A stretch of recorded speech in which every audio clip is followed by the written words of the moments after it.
Something's Gotta Give is absolutely brilliant. There were two reasons why I wanted to watch this. The first is the cast. Jack Nicholson and Diane Keaton, what's not to love? Absolutely brilliant. Love their on screen chemistry. I will talk a little bit more about that. This will not contain spoilers, by the way. And the other reason I watched it is because there was a trailer on Netflix. It was suggested to me on Netflix. I watched the little clip, and I thought they picked a really brilliant moment from the film to advertise this. It's a scene that happens within the first kind of 5 minutes, and it hooked me in. And I have to say, that's not even the best part. Often trailers or clips will be from one of the more brilliant aspects of the film, but there's actually a lot more in there. And I think it's got a perfect balance of humour and drama. The characters are amazing. It's so unpredictable. And I will probably discuss spoilers towards the end because I kind of want to discuss a couple of the relationships. But this was released in 2003. It's quite long. It's over 2 hours in length, which for a comedy or comedy drama, romantic comedy, however you want to define this, that's quite long. And I do think I got to about an hour and 40 minutes and thought this should be wrapping up soon.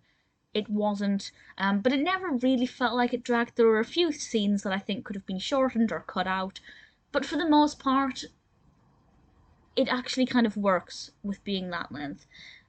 Directed and written by Nancy Meyers. The only thing that doesn't work for me is the title.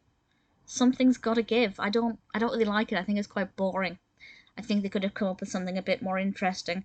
But if that's the worst thing with this film, then it's doing pretty okay. So obviously I said we've got Jack Nicholson and Diane Keaton. They play Harry and Erica. We also have Keanu Reeves in this, who is adorable. He plays a very adorable character. And the plot seems kind of long-winded, and in a way it is. Erica is a writer. She is a playwright, and she bumps into Harry one day when Harry appears randomly in her apartment because he is dating her daughter. But Harry, as I'm sure you're aware, based on Jack Nicholson, is actually the same age as Diane Keaton, as Erica, sorry. So the fact that she's dating her daughter is a little bit peculiar. But then something happens to Harry, a medical situation that I won't ruin, and he has to stay in Erica's house for a little while he recovers. And that means that this strong friendship begins to blossom between Erica and Harry. That is absolutely beautiful to watch. And they begin to get to know each other, and as they get to know each other, we as the viewer get to find out more about who they are and what makes them tick. And particularly, I think Harry goes through a really wonderful character journey in this one.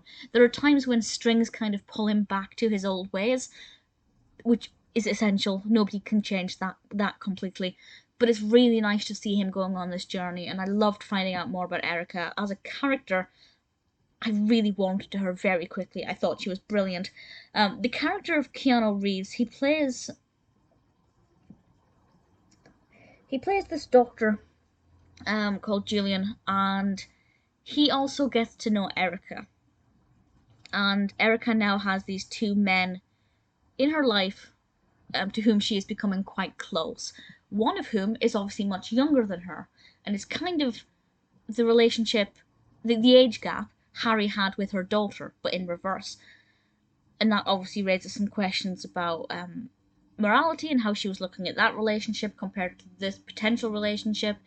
And a lot of the time you don't know if she's going to have a relationship with either of the men. And I'd also be very interested to know which team you were on. Were you Eric and Julian or Erica and Harry? I don't really want to go into too much detail about either of those because I don't want to spoil it, because that is very much the crux of the narrative.